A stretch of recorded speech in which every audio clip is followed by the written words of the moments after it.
a national holiday in Chukotka, northeast Siberia. Here, as elsewhere in the former Soviet Empire, traditional culture is undergoing a revival. The region's indigenous people, the Chukchis, were once hunter-gatherers before Soviet central planning actually wiped out their traditional way of life. But as the Russian economy falters, the skills symbolized in this whale hunting dance are being relearned. They've become vital to the Chukchi's battle to survive. The whale and walrus hunting festival in the fishing village of Lavrentia is an annual feast of fish, walrus and whale meat. For many, it's a chance to recall a time before Soviet culture and ideology took hold. Нет, не, может, раньше были эти праздники, когда наши дедушки были живые, они знали традиции, обычаи вот эти. А потом, когда вот эта советская власть была, ну и как-то, может, подзабыли, может, не обращали внимания, а сейчас опять по-новому возрождается вот это все. But these are desperate times for the Chukchis. For decades, the Soviets subsidised benefits for the local population and shipped in food, fuel and clothing. Now state support is drying up, and the governor of the now autonomous Chukotka says the Chukchis are being abandoned. Народ живет в нищете, потому что вот как раз переход от той системы унитарной, когда выплачивали по 90, по 50 рублей, бросили их, по-новому им ничего не дали. То есть вот этот протекционизм государства был потерян. These days, the festival's 10-kilometre race in traditional walrus skin boats is more than just a light-hearted competition. During the coming Arctic winter, the Chukchis in the coastal regions could be depending on the skills and expertise of one of their most famous whale hunters, Alexei Otoy, to provide their only source of food. Hunting whales is not just our whim, it's our way of life, our life. We feed ourselves with whales, it's our food.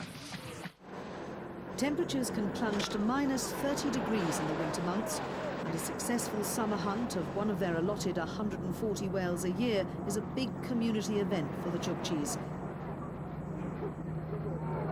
Some of the meat goes towards a celebratory meal, but most is dried and stored for the winter months.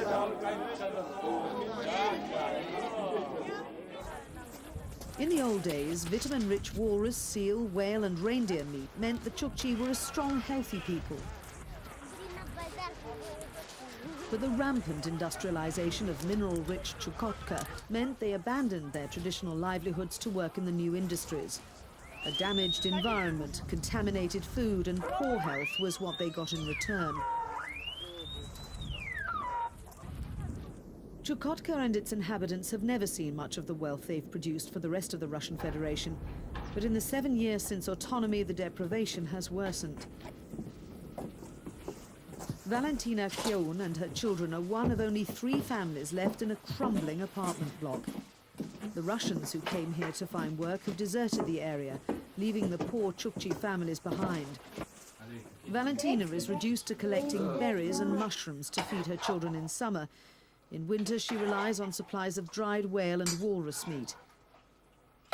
As central subsidies run dry, she too has been left to fend for herself.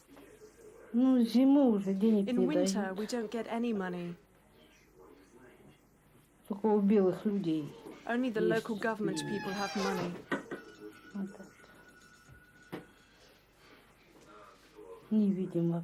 We don't see anything. The kids want sweets and ice cream. Now fruit has appeared in the village.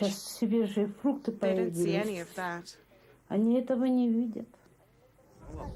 Even Lavrentia's better-off residents have become used to deprivation over the past few years.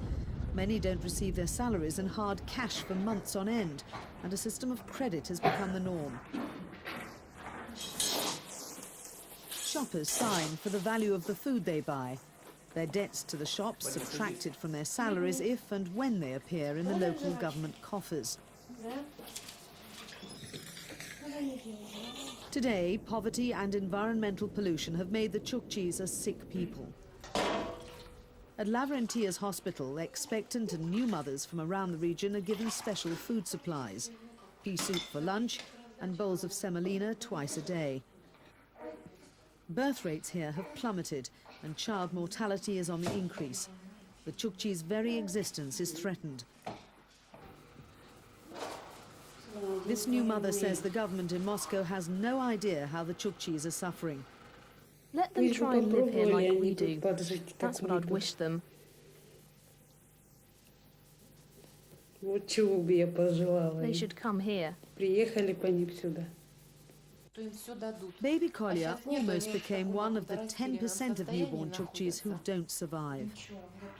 Now just over 2 months old, poverty led his mother to neglect and reject him. His mother didn't feed him because she didn't have anything to feed him with. He was taken care of very badly. He didn't get anything apart from water. When he was admitted to the infections ward, he couldn't even cry. He didn't even have the strength to cry. Out on the frozen tundra, the average lifespan may be as low as 34 years for the reindeer herders who inhabit these yurangi, or tents made of reindeer skin. Alexei Kergin and Nina Aleridin are the oldest members of their reindeer brigade, one of the units which in theory still belongs to the old collective farm system. In the days when Soviet ideology forced the tundra Chukchi to collectivize their herds, Nina and Alexei's farm had 32,000 head of reindeer. Since 1992, that number's dropped to under 10,000, as disappearing subsidies and faltering food supplies forced the Chukchi to kill more reindeer for food. Wheat meat. Wheat spare ribs. Soup. All these kind of things. And we drink a lot of tea. We drink. In these remote Arctic communities, the women and children stay in the yurangi all year round, while the men look after the reindeer herd in the cooler mountain regions during the short Arctic summer. The return of the herd will help this family and others survive through the oncoming winter.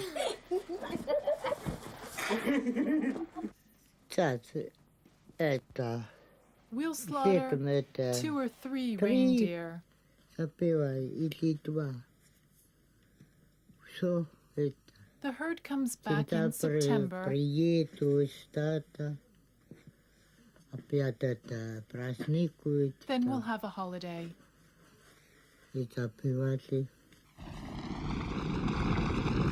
government is being pressed to find funds to promote reindeer husbandry as a major source of food supplies for tribal settlements. The long-term preservation of this traditional way of life is a matter of survival. Meanwhile, Nina and Alexei's herd diminishes. As the economic crisis continues, all Russia is suffering. But 8,000 kilometers from Moscow, the indigenous people of the far north are hurting most of all. Some say it's time to give communities like Lavrenty a bigger voice. Time for a new system of ownership for Chukotka's land and mineral wealth, which are currently controlled by federal and regional governments. And time for all to have a fairer share of the Russian Federation's resources.